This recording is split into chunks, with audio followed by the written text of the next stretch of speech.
بسم اللہ الرحمن الرحیم۔ السلام علیکم ورحمۃ اللہ وبرکاتہ۔ منظر اتنا بھیانک اور خوفناک تھا کہ اسے دیکھ کر میری ٹانگیں کانپنے لگی۔ میں اگر قبرستان کے گرد بنی ہوئی لوہے کی جالیاں نہ تھام لیتا تو زمین پر میرا گر جانا یقینی تھا۔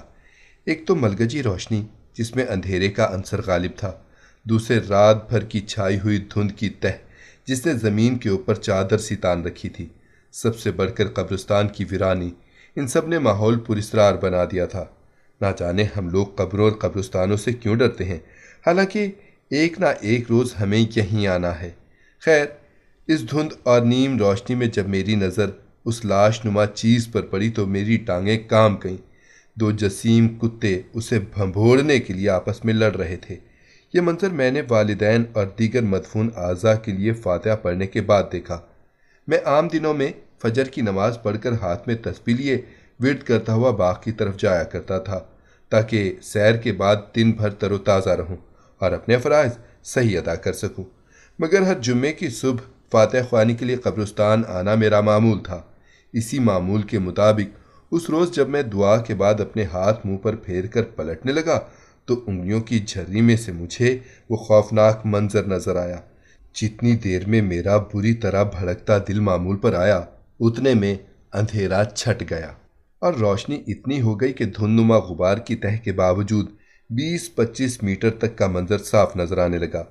میں ابھی سوچ ہی رہا تھا کہ کیا کروں کہ اتنے میں ایک اور صاحب میرے قریب سے گزرے۔ میں نے انہیں پہچان لیا۔ یہ بٹ صاحب تھے جو عموماً صبح کی سیر کے دوران باغ میں مل جایا کرتے۔ میں نے انہیں آواز دی، بٹ صاحب ذرا بات سنیے۔ وہ میرے قریب آئے اور حیرت سے بولے، ارے ندیم صاحب، آپ کی طبیعت تو ٹھیک ہے، آپ کا رنگ زرد ہو رہا ہے۔ میں نے پیشانی سے پسینہ پونچھ کر ان کا بازو مضبوطی سے تھاما اور اس کفن پوش لاش کی طرف اشارہ کیا۔ بٹ صاحب یہ منظر دیکھ کر بری طرح گھبرائے، مگر ایک دوسرے کے سہارے ہماری ہمت بندھی۔ ہم دونوں قدم بقدم لاش کی طرف بڑھے۔ ہمیں اپنی طرف آتا دیکھ کر کتے غرائے، مگر بٹ صاحب نے جب ہاتھ کی چھڑی ان کی طرف گھمائی تو وہ چند قدم پیچھے ہٹ گئے۔ ادھر میں نے ٹوٹی ہوئی اینٹ اٹھا کر کتوں کی طرف پھینکی تو وہ بھاگ گئے۔ ہم دونوں مزید قریب جانے سے گھبرا رہے تھے کیونکہ کتوں نے پاؤں کی طرف سے کفن کے چیتھڑے اڑا دیے تھے اور میت کے پاؤں ننگے ہو چکے تھے۔ ابھی ہم اسی سوچ میں مبتلا تھے کہ گورکن ہاتھ میں پھاوڑا لیے ہمارے پاس آ کھڑا ہوا۔ یہ کس کی لاش ہے بھائی؟ بٹ صاحب نے گورکن سے پوچھا۔ بیشتر اس کے کہ وہ جواب دیتا، ناگہاں میری نظر ایک قبر پر پڑی۔ اس کی ساری مٹی باہر نکلی ہوئی تھی، یہاں تک کہ سیمنٹ کی وہ سلیں جو لحد کو بند کرنے کے لیے استعمال ہوتی ہیں خاصی وزنی ہونے کے باوجود کھدی ہوئی قبر کے باہر پڑی تھیں۔ بٹ صاحب یہ قبر تو ابھی پرسوں ہی آباد ہوئی تھی۔ میں نے حیرت سے کہا، کیا مطلب؟ ہاں، یہی قبر ہے جس میں میرے پڑوسی بچپن اور جوانی کے دوست عدنان کی میت کو بروز بدھ دفن کیا گیا تھا۔ گورکن کے آ جانے سے ہمارے حوصلے بڑھے اور ہم تینوں آگے چلے۔ گورکن نے غیر یقینی انداز میں پہلے ادھری ہوئی قبر اور میت کو دیکھا، پھر ہمت کر کے میت کا چہرہ دیکھا۔ اگر بٹ صاحب نہ ہوتے تو میں یقیناً بے ہوش ہو جاتا۔ میت کی آنکھیں ابل کر حلقوں سے باہر آ چکی تھیں، منہ سور کی تھوتنی کی طرح آگے کو نکلا ہوا تھا، رنگ کوئلے کی طرح سیاہ ہو چکا تھا، دانت باہر کی طرف نکلے ہوئے تھے۔ اگر میں اس کی پیشانی کا آتش زدہ نشان نہ دیکھتا تو کبھی یقین نہ کرتا کہ یہ عدنان ہی کی لاش ہے۔ بٹ صاحب اونچی آواز میں استغفار پڑھنے لگے اور ساتھ ساتھ مجھے حوصلہ دینے کے لیے تھپکیاں دیتے رہے۔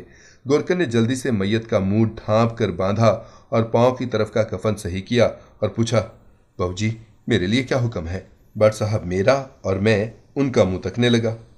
آخر بٹ صاحب بولے، مہربانی کرو اور اسے دوبارہ لحد میں اتار دو۔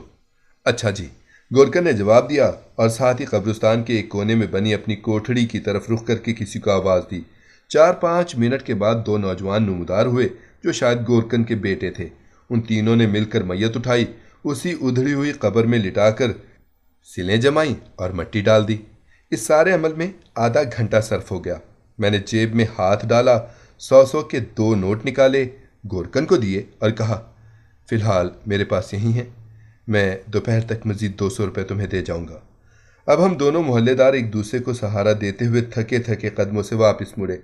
اس روز میں صدمے کے باعث دفتر بھی نہیں جا سکا اور فون پر اپنے نہ آنے کی اطلاع کر دی۔ میری امی اور بیگم نے میری حالت غیر دیکھی تو پریشان ہو گئیں۔ تھوڑی دیر بعد جب میں مکمل ہوش و حواس میں آیا تو میں نے بدھ کے روز عدنان کی تدفین میں پیش آنے والے خوفناک واقعے کو تفصیل سے بتایا تو امی حیرت زدہ رہ گئیں اور بولی، تم نے پہلے مجھے بتایا ہی نہیں؟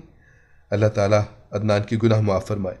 دیکھ بیٹا، اس مرحوم نے زندگی بھر ماں کی نافرمانی کی اور اس کی نافرمانی ہی کی وجہ سے اسے قبر نے قبول کرنے سے انکار کر دیا۔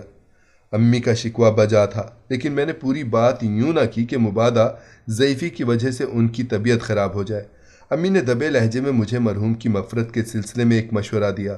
میں اس پر عمل کرنے کے لیے مسجد کے امام صاحب سے ملنے چلا گیا۔